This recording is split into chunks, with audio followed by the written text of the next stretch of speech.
السلام علیکم، welcome to my channel Free speak.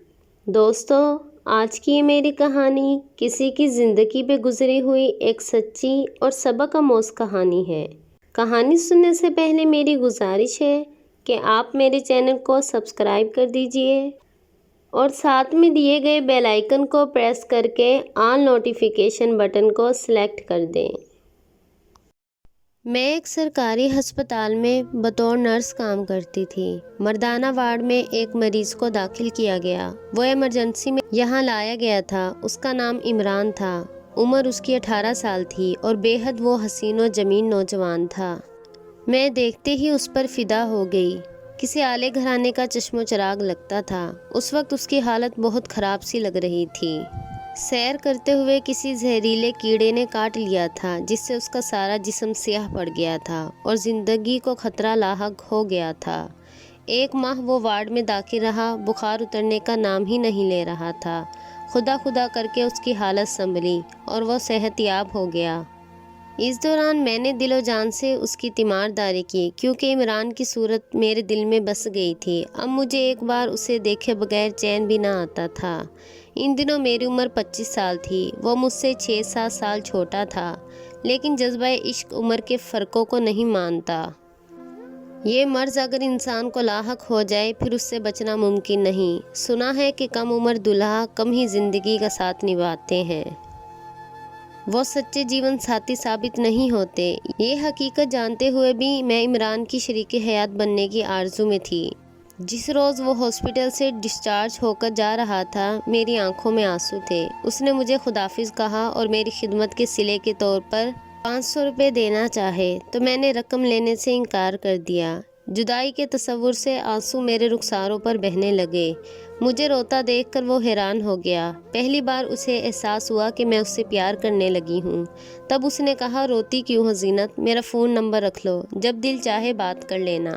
میں نے اس سے فون نمبر لے لیا اور دل کو قرار آ گیا۔ راستے کا ایک ذریعہ مل گیا تھا۔ اگلے روز میں نے عمران کو فون کیا، اس کی طبیعت پوچھی۔ نہایت خوش اخلاقی سے بات کر رہا تھا۔ اس نے بتایا کہ وہ طالب علم ہے، رات دیر تک پڑھتا ہے اور جب تمہارا دل چاہے مجھے فون کر سکتی ہو۔ رات بھر پڑھتے پڑھتے تھک جاتا ہوں تو جی چاہتا ہے کہ کوئی باتیں کرے۔ فون کرو گی تو کچھ دیر تم سے باتیں کر کے تازہ دم ہو جاؤں گا۔ اب یہ ہمارا معمول ہو گیا۔ ہم روز رات 12 بجے کے بعد فون پر آدھا گھنٹے باتیں کرتے رہتے۔ میری ڈیوٹی 8 بجے رات شروع ہوتی اور 12 بجے مریضوں کو چیک کرنے کے بعد میں اپنی ڈیوٹی روم میں آ جاتی اور جہاں میرا فون میز پر پڑا ہوتا، میں عمران کو فون ملاتی اور ہم وقفے وقفے سے 3 سے 4 بار باتیں کرتے۔ اس کے بعد وہ سو جاتا اور میں وارڈ کا چکر لگانے چلی جاتی۔ ہماری محبت 6 ماہ میں اس موڑ پر آ گئی کہ ہم ایک دوسرے کے لیے لازم و ملزوم ہو گئے۔ شادی کے بندھن میں بن جانے کا خواب دیکھنے لگے۔ میں عمر کے اس حصے میں تھی کہ جب شادی کرنا لازم ہو جاتا ہے، لیکن عمران ابھی زیر تعلیم تھا۔ وہ بے روزگار تھا۔ اپنی ہر ضرورت کے لیے وہ گھر والوں کا محتاج تھا۔ ان رکاوٹوں کے علاوہ سب سے بڑی رکاوٹ یہ تھی کہ میں کرسچن تھی۔ میرے گھر والے کسی صورت بھی میری شادی اس کے ساتھ کرنے میں راضی نہ تھے۔ جب ہم نے شادی کا فیصلہ کر لیا تو ہمارے گھر والوں نے شدید مخالفت کی۔ میں نے ماں باپ کی پرواہ کیے بغیر سب کو ناراض کر کے کورٹ میرج کر لی۔ میں اپنا مذہب چھوڑ کر عمران کی خاطر مسلمان ہو گئی۔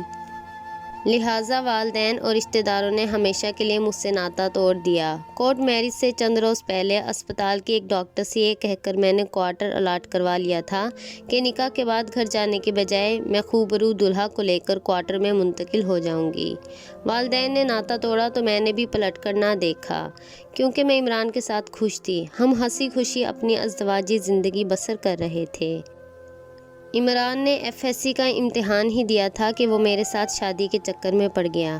جہاں میں اپنوں کی محبت سے محروم ہو گئی، اسے بھی والدین نے گھر سے نکال دیا اور عمران کا تمام خرچہ میرے کندھوں پر تھا۔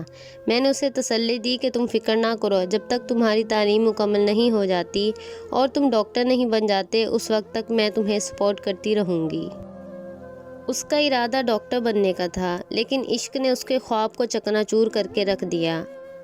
اب BSc کرنے کے علاوہ اس کے پاس کوئی چارہ نہ تھا، لیکن معقول ملازمت کے لیے ان دنوں BSc ہی نہیں بلکہ MSc بھی ہونا لازمی تھا۔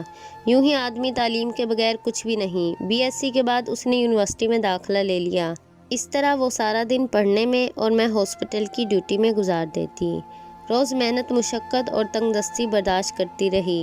آخرکار وہ گھڑی آ گئی، عمران کو کالج میں اچھی نوکری مل گئی اور وہ معقول تنخواہ پانے لگا۔ اس عرصے میں میں نے شوہر اور گھر کا خرچہ اٹھایا، کیونکہ امید تھی ایک دن وہ اس قابل ضرور ہو جائے گا کہ جب اچھی ملازمت حاصل کر لے گا اس وقت میرے سارے درد دور ہو جائیں گے۔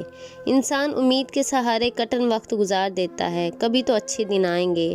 میں نے بھی اسی آس کے سہارے مشقت بھرے دن گزارے۔ جب میرا شوہر کمانے کے قابل ہو جائے گا تو میں آرام کروں گی اور وہ کام کرے گا۔ ہمارا کوارٹر ہسپتال کے قریب تھا، جبکہ عمران کو ملازمت کے لیے دور جانا پڑتا تھا۔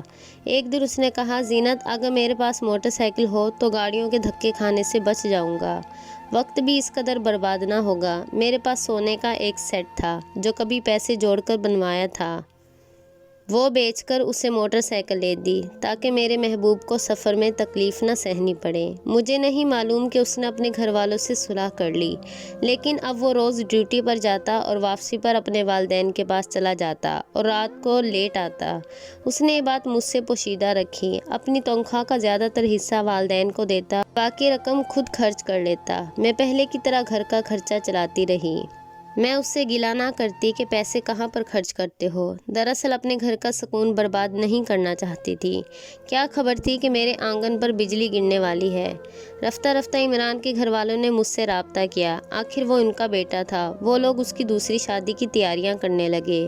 میں تمام حالات سے بے خبر محنت مشقت کی زندگی میں گم تھی۔ عمران اب بہت خوش لباس ہو گیا تھا، نئے نئے جوڑے اور قیمتی جوتے پہنتا تھا، مگر میں اس سے بے پناہ محبت کرتی تھی۔ اسے اچھے کپڑوں میں دیکھ کر میرا دل فخر سے بھر جاتا کہ دیکھو میرا محبوب کتنا حسین اور شاندار ہے، اور یہ سوچ نہ آتی کہ وہ یہ سب میرے لیے نہیں کسی اور کے لیے کرتا ہے، کیونکہ اس وقت جب اس کا رویہ بدلنے لگا وہ دھیرے دھیرے مجھ سے لا تعلق ہوتا گیا۔ میں اس کی سرد مہری کا شکار ہو گئی۔ میری سمجھ میں یہ بات نہیں آتی کہ میرے جیون ساتھی کو کیا ہو گیا ہے۔ وہ 2-3 دن تک غائب ہو جاتا اور مجھ سے کہتا کہ وہ دورے پر گیا تھا۔ میں یہ سوچ بھی نہ سکتی تھی کہ وہ دوسری شادی کر چکا ہے۔ روز ایک نئے بہانوں کی وجہ سے میں شک میں پڑ گئی، ذہن الجھا رہتا۔ اب اس کا یہ راز آہستہ آہستہ فاحش ہوتا نظر آنے لگا۔ دوسری بیوی اس کے اپنے خاندان میں سے تھی، وہ بہت خوبصورت تھی، عمران کو بہت پسند تھی۔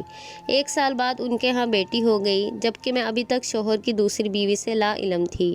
ایک روز مجھے اسکول کے زمانے کی ایک سہیلی ملی، اس کو میں نے اپنے گھر آنے کی دعوت دی۔ میں نے اسے فون کیا، اصرار کیا کہ آ جاؤ، اکیلی بور ہو رہی ہوں۔ وہ رکشہ پکڑ کر آ پہنچی۔ اچانک عمران بھی آ گیا۔ جو اس نے عمران کو دیکھا تو حیرت سے پوچھنے لگی، زینت کیا یہ تمہارا شوہر ہے؟ ہاں کیا ہوا؟ میں نے سوال کیا تو کہنے لگی کہ اس کی بیوی کا مائکہ جہاں ہے وہاں میرا گھر ہے۔ یہ سن کر میں سکتے میں آ گئی۔ عمران سے پوچھا تو وہ معافی مانگنے لگا کہ میں نے مجبوری میں دوسری شادی کی ہے، والدین کے سامنے بے بس ہو گیا تھا، ان کو عمر بھر کے لیے کھونا نہیں چاہتا تھا، اس لیے دوسری شادی کر لی۔ دوسری شادی انہی کی آرزو پر کی ہے۔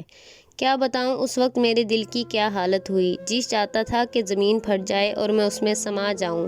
میں پتھر بنی اسے دیکھتی جاتی، میرا دم گھٹ کر رہ گیا تھا اور میں بھی ہوش ہو گئی۔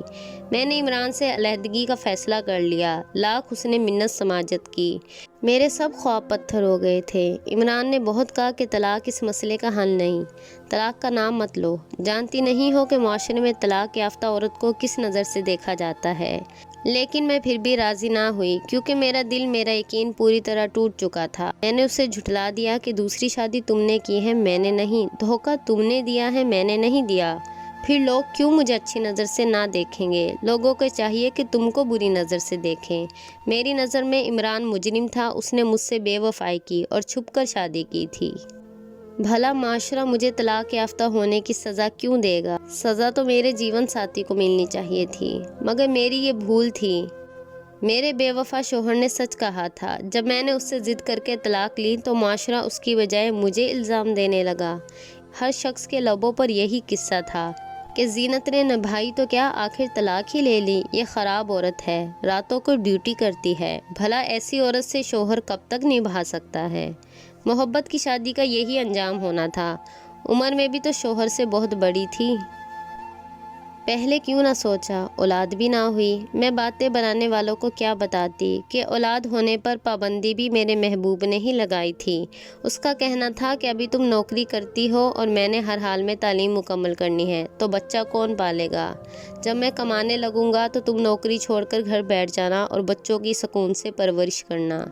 میں کہتی تھی جب دکھوں کو برداشت کرنے کے دن تھے میں نے دن رات مشقت کی۔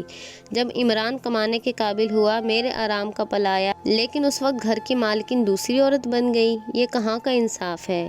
اس کے بعد عمران مجھے چھوڑ کر ہمیشہ کے لیے دوسری بیوی کے پاس چلا گیا، میں پھر سے تنہا رہ گئی۔ کیا جو بھی بے سہارا ہوا ہے اسے کوئی جینے کا حق نہیں؟ ان باتوں سے میرا جی بھر گیا اور پھر میں نے ایک انوکھا فیصلہ کیا۔ ہمارے وارڈ کے سرپرست جو سینئر تھے، ایک روز اس نے مجھے پرپوز کیا۔ میں نے یہ شرط رکھ دی کہ تم شادی شدہ ہو، اگر بیوی کو طلاق دے دو تو میں تم سے شادی کرنے کے لیے تیار ہوں۔ وہ مجھے پسند کرتا تھا، اس نے میری شرط مان لی، حالانکہ اس کی بیوی سے 20 برس پرانا بندھن تھا۔ پل بھر میں اس نے وہ توڑ دیا اور بیوی کو طلاق دے کر مجھ سے شادی کر لی۔ اپنے 4 بچوں کے بارے میں بھی نہ سوچا، وہ کدھر جائیں گے، وہ بھی عشق کا مارا تھا۔ شادی کے 1 برس بعد جب اس کی بیوی پریشانیوں میں گر گئی تو اس نے بچیاں لے کر میرے حوالے کر دیں۔ پڑوسی میرے خلاف ہو گئے اور مجھے حقارت سے دیکھتے کہتے، زینت تم نے اچھا نہیں کیا، ایک عورت ہو کر تم نے دوسری عورت پر ظلم کیا، 4 بچوں کی ماں کو طلاق دلا دی، حالانکہ یہ خود طلاق یافتہ تھی اور الزام سہ چکی تھی۔ کم از کم زینت تو ایسا نہ کرتی۔ میرے ساتھ کیا ہوا تھا؟ مجھے بھی تو کسی عورت کی وجہ سے طلاق لینی پڑی۔ دنیا میں ایسا ہی ہوتا ہے، لوگ باتیں بناتے رہتے ہیں لیکن خیال کی دنیا اور ہوتی ہے اور عمل کی دنیا اور ہوتی ہے۔ یہ انسان تجربے سے سیکھتا ہے۔ مجھے تو اس دنیا میں جینے کا سہارا چاہیے تھا جو مجھے مل گیا۔ دوستو، آج اس ویڈیو کے بارے میں آپ اپنی قیمتی رائے کا اظہار کمنٹ سیکشن میں ضرور دیجیے گا اور ہماری ویڈیو کو زیادہ سے زیادہ لائک اور شیئر بھی کیجیے گا۔